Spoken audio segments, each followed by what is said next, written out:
आज 4 दिसंबर 2021 की बाबा की मुरली। मीठे बच्चे, देह अभिमान तुम्हें बहुत दुखी करता है, इसलिए देही अभिमानी बनो। देही अभिमानी बनने से ही पापों का बोझा खत्म होगा। प्रश्न: सतयुग में साहूकारी का पद किस आधार पर प्राप्त होता है? उत्तर: साहूकार बनते हैं ज्ञान की धारणा के आधार पर। जो जितना ज्ञान धन धारण करते हैं और दान करते हैं, उतना वह साहूकार पद पाएंगे, एवर वेल्दी बनेंगे। पढ़ाई पढ़नी और पढ़ानी है, बाकी विश्व महाराजन बनने के लिए बहुत रॉयल सर्विस करनी है, सब खामियां निकाल देनी है। पूरा देही अभिमानी बनना है, बड़ा धैर्य और गंभीरता से बाप को याद करना है। बड़े धैर्य और गंभीरता से बाप को याद करना है। गीत धीरज धर मनुआ। ओम शांति। ये किसने कहा? बाप ने कहा। बच्चों को धीरज धरो, सारी दुनिया को नहीं कहा। पर बच्चे तो सभी हैं, परंतु सब बैठे तो नहीं हैं। बच्चे ही जानते हैं बरोबर यह दुख धाम बदली हो रहा है। दुख धाम के लिए हम पढ़ रहे हैं व श्रीमत पर चल रहे हैं। सुख धाम के लिए हम पढ़ रहे हैं व श्रीमत पर चल रहे हैं। बच्चों को धीरज भी देते हैं, वास्तव में सारी दुनिया को गुप्त धीरज मिल रहा है।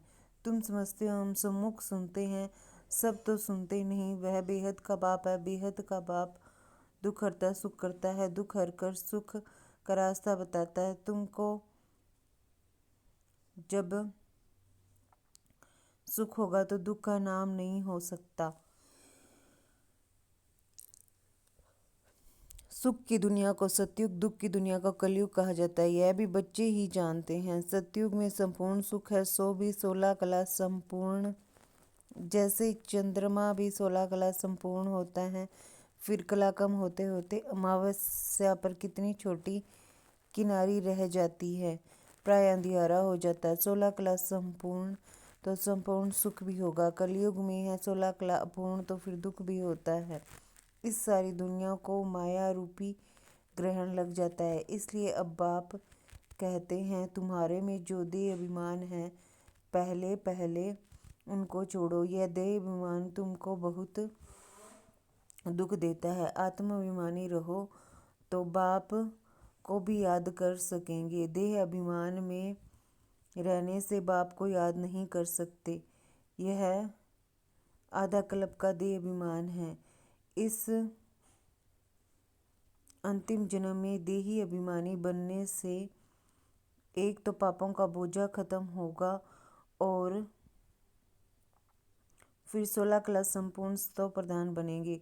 बहुत देह अभिमान की बात को भी समझते नहीं हैं। मनुष्य को दुखी करता ही है देह अभिमान, पीछे हैं और विकार। देही अभिमानी बनने से यह सब विकार छूटते जाएंगे, नहीं तो छूटना मुश्किल है। देह अभिमान की प्रैक्टिस पक्की हो गई है तो अपने को देही अभिमानी आत्मा समझते ही नहीं। इसमें सब विकार दान देना पड़े। पहले पहले देह अभिमान को छोड़ना है। काम क्रोध आदि सब पीछे आते हैं। तुम्हारा बाप वह है। देह अभिमान के कारण लौकिक बाप को ही बाप समझते आए हैं। अब मुख्य बात है कि हम पावन कैसे बने। पतित दुनिया में हैं ही सब, पतित पावन कोई हो नहीं सकते। एक बाप ही सबको पावन बनाकर खुशी खुशी से वापस ले जाते हैं। एक बाप ही सबको पावन बनाकर खुशी खुशी से वापस ले जाते हैं। अब तुम बच्चों को तो योग का चिंतन लगा हुआ है, जीते जी मरना है, देह अभिमान तोड़ना, माना मरना। हम आत्मा बाबा को याद कर पतित से पावन बन जाएं। यह पावन बनने की युक्ति बाबा ने ही समझाई थी, अब फिर से समझा रहे हैं। कलप कलप फिर भी समझाएंगे। दुनिया भर में और कोई भी समझा नहीं सकते। मूल बात है शिव को याद करने की। सो भी जब यहाँ आकर बीके द्वारा सुने, क्योंकि दादे का वर्षा मिलना है तो बाप जरूर चाहिए। जिस द्वारा मिले डायरेक्शन तो जरूर लेनी है। साकार द्वारा बहुत बच्चे हैं जो समझते हैं हम शिव बाबा से योग लगाएं, ब्रह्मा को छोड़ दे, परंतु शिव बाबा से सुनेंगे कैसे? कहते हमारा ब्रह्मा बाबा के साथ कोई कनेक्शन नहीं है। अच्छा, तुम अपने को आत्मा समझो, शिव बाबा को याद करो, घर जाकर बैठो, परंतु यह जो नॉलेज मिली है सृष्टि चक्र की, वह कैसे सुनेंगे? यह समझने बिना सिर्फ याद कैसे कर सकेंगे? ज्ञान तो इन द्वारा ही लेना पड़ेगा ना। फिर कभी भी ज्ञान तो मिल नहीं सकता। रोज नई नई बातें बाप द्वारा ही मिलती हैं। बिना ब्रह्मा और ब्रह्म कुमारियों के कैसे समझ सकेंगे? यह सब सीखना पड़े। बाप कहते हैं जो घर बैठकर पुरुषार्थ करे, कर्मातीत अवस्था को पाने का तो हो सकता है मुक्ति में जाएं, जीवन मुक्ति में जा न सके। ज्ञान धन धारण कर औरों और दान करेंगे तो धनवान बनेंगे, नहीं तो एवर वेल्दी कैसे बनेंगे? मूल्य का भी आधार जरूर लेना पड़े। पढ़ाई तो पढ़नी है ना। ऐसे बहुत आएंगे, सिर्फ लक्ष्य लेकर जाएंगे मुक्ति में। तुम सब मनुष्य मात्र को समझाते हो कि तुम सिर्फ बाप को याद करो तो सतो प्रधान पवित्र बन जाएंगे। फिर जब ज्ञान धन लें तब सतयुग में साहूकार बने, नहीं तो मुक्ति में जाकर फिर भक्ति मार्ग के समय आकर भक्ति करेंगे, किसका कल्याण कर नहीं सकेंगे। क्योंकि मनुष्य को देवता बनने के लिए ज्ञान जरूर चाहिए। ज्ञान सुनकर फिर सुनाना भी है। प्रदर्शनी में देखो कितना माथा मारते हैं, फिर भी किसी की बुद्धि में बैठता नहीं है। आत्मा कितनी छोटी बिंदी है, हर आत्मा को अपना अपना पार्ट मिला हुआ है। यह तुम अभी जान गए हो। सब मनुष्य मात्र पार्टधारी हैं। यह बना बनाया खेल है। पुरानी दुनिया का विनाश भी होना है। गाया हुआ है, राम गयो रावण गयो। कोई भी जाएगा परंतु बच्चों को दुख नहीं हो सकता। तुम जानते हो ये बना बनाया ड्रामा है। सबका विनाश तो होना ही है। किंग क्वीन साधु संत सब मरेंगे, फिर कौन बैठ उनकी मिट्टी उठाएंगे? यह तो किसका नाम बाला करने के लिए करते हैं। इसमें कोई फायदा नहीं रखा, न कोई उनकी आत्मा को सुख मिलता है। मनुष्य तो भक्ति मार्ग में जो कुछ करते हैं सब बेसमझी से। अभी तुमको बाप कितना सेंसिबल बनाते हैं। घड़ी घड़ी इन चित्रों को आकर देखना चाहिए। तो हमको बाबा पढ़ाकर क्या बना रहे हैं? परंतु किसी की तकदीर में नहीं है तो अमल नहीं करते। बाबा बहुत कुछ समझाते हैं जिस पर अमल करना चाहिए। बाप का बच्चा बनकर सर्विस नहीं कर सकते। बाप तो है ही कल्याणकारी। कई बच्चे तो बहुतों का और ही अकल्याण करते रहते हैं, जिनकी कुछ भावना भी होती है यहाँ के लिए, उनकी भावना भी उड़ा देते हैं। ऐसे ऐसे विक्रम भी करते हैं। भूतों की प्रवेशता होती है ना, इसलिए गायन भी है, सतगुरु के निंदक ठोर न पाए। इसमें बाप दादा दोनों आ जाते हैं। निराकार को तो कोई कुछ कर न सके, उनको क्या कहेंगे? यह तो भक्ति मार्ग में कह देते थे भगवान ही दुख देते हैं। सो भी अज्ञान के कारण ऐसे समझते थे। अब तो बच्चे जानते हैं अज्ञानवश कितना बाप का तिरस्कार करते हैं। ऐसा कोई नहीं जो तमो प्रधान को सतो प्रधान बनाए और ही उल्टी मत देते हैं कि परमात्मा सर्वव्यापी है। मनुष्य कितना मूंझ जाते हैं। तब कहते ब्रह्मा के तन में परमात्मा कैसे आ सकता है? फिर किसके तन में आए? कृष्ण के तन में आए तो फिर ब्रह्मा कुमार कुमारियाँ कैसे बने? वह तो फिर देवी कुमार कुमारियाँ बन जाएंगे। ब्राह्मण तो जरूर ब्रह्म कुमार और कुमारियाँ होंगे। ब्राह्मणों के बिना तो बाबा कुछ कर न सके, इसलिए इनका चित्र तो जरूर देना पड़े। यह ब्रह्मा भी ब्राह्मण है। प्रजापिता ब्रह्मा तो चाहिए भारत में। दिन प्रतिदिन ब्रह्मा का साक्षात्कार घर बैठे बहुतों को होता रहता है। वृद्धि होती जाएगी। जिनका पाठ होगा तो फिर बहुत भागेंगे। बहुत लोग समझते हैं भगवान कोई रूप में होगा जरूर। साक्षात्कार भी परम पिता परमात्मा के सिवाय कोई करा नहीं सकता। शिव बाबा ब्रह्मा द्वारा ही स्थापना करते हैं, ज्ञान देते हैं और ब्राह्मण धर्म भी रचते हैं। ब्राह्मणों का धर्म जरूर चाहिए, वह है ऊंची ते ऊंच। प्रजापिता ब्रह्मा तो बहुत ऊंचा है ना, उनको कहेंगे नेक्स्ट गॉड। सूक्ष्म वतन में दूसरा कोई तो है नहीं। ब्रह्मा द्वारा स्थापना होगी बस। ब्रह्मा फिर देवता बन जाते। 84 जन्मों के बाद फिर ब्रह्मा बन जाते हैं। ब्रह्मा सरस्वती सो फिर लक्ष्मी नारायण बनते हैं। ज्ञानेश्वरी फिर राजराजेश्वरी बनती है। ब्रह्मा सो विष्णु, विष्णु सो ब्रह्मा कैसे बने, यह बड़ी फर्स्ट क्लास पॉइंट है। इस पर अच्छी तरह समझा सकते हो। यह ज्ञान एक बाप द्वारा मिलता है। प्रदर्शनी में अच्छी तरह समझाओ कि तुम ब्रह्मा पर मूंझते क्यों हो।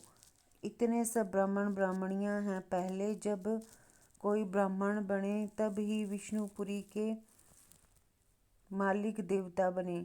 ब्रह्मा का दिन ब्रह्मा की रात मशहूर है ना, अभी है रात। ऐसे ऐसे चित्रों के सामने बैठ प्रैक्टिस करो। जिसको सर्विस करनी है उनको सर्विस के सिवाय कोई विचार नहीं आएगा। सर्विस पर एकदम भागते रहेंगे। बुद्धि में ज्ञान टपकता हो, अच्छी रीति झोली भरी हुई हो। बुद्धि में ज्ञान टपकता हो, अच्छी रीति झोली भरी हुई हो, तब तो उछल आएगी। सर्विस पर एकदम भागते रहेंगे। ज्ञान हो और समझा न सके, ये तो हो ही नहीं सकता। तब ज्ञान किस लिए लेते हैं? लेना है तो दान करना है। दान नहीं करते, आप समान नहीं बना सकते तो ब्राह्मण ही क्या ठहरा। थर्ड ग्रेड फर्स्ट ग्रेड ब्राह्मणों का धंधा ही यह है। बाबा रोज बच्चों को समझाते हैं, सर्विस और डिससर्विस से बच्चों से ही होता है। अगर सर्विस नहीं कर सकते तो जरूर डिससर्विस करते होंगे। अच्छे अच्छे बच्चे कहाँ भी जाएंगे तो जरूर सर्विस ही करेंगे। जब ज्ञान कंप्लीट हो जाएगा तो कोई अनन्य बच्चों से भूल नहीं होगी। तब ही माला के दाने बनेंगे। मुख्य है 8 दाने। इम्तिहान भी बड़ा भारी है ना।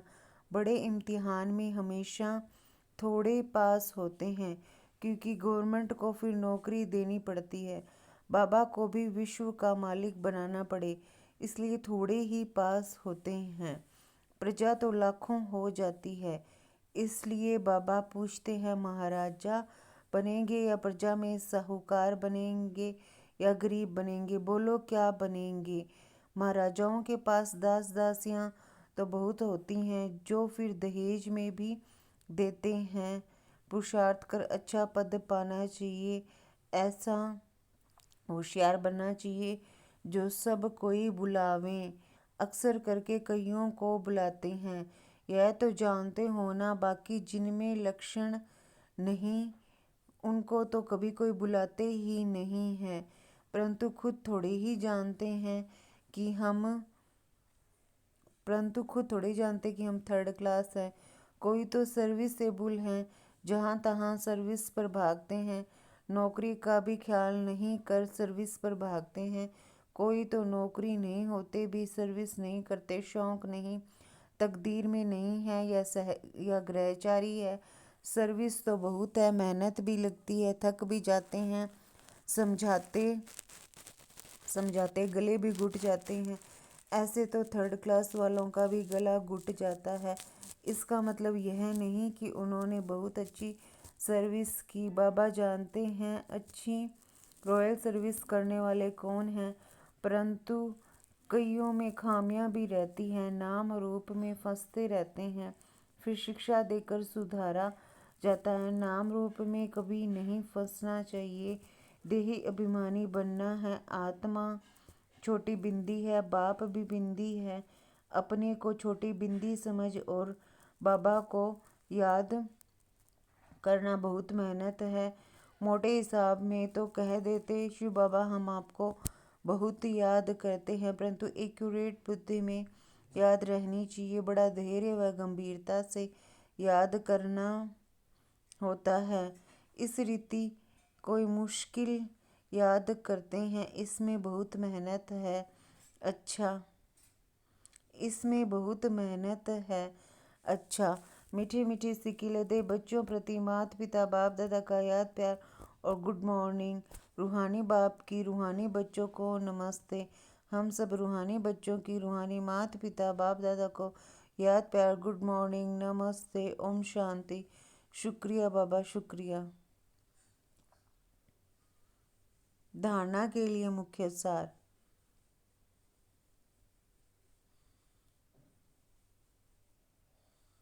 धारणा के लिए मुख्य सार है अपनी झोली ज्ञान रत्नों से भरपूर कर दान करना है। इस धंधे में बिजी रह फर्स्ट क्लास ब्राह्मण बनना है।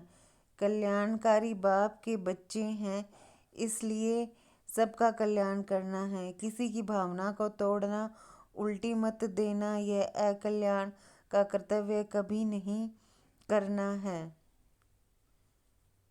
वरदान आत्मिक उन्नति के साधन द्वारा सर्व परिस्थितियों पर विजय प्राप्त करने वाले अकाल मूर्त भव। जैसे शरीर निर्वाह के लिए अनेक साधन अपनाते हो, ऐसे आत्मिक उन्नति के भी जैसे शरीर निर्वाह के लिए अनेक साधन अपनाते हो, ऐसे आत्मिक उन्नति के भी साधन अपनाओ।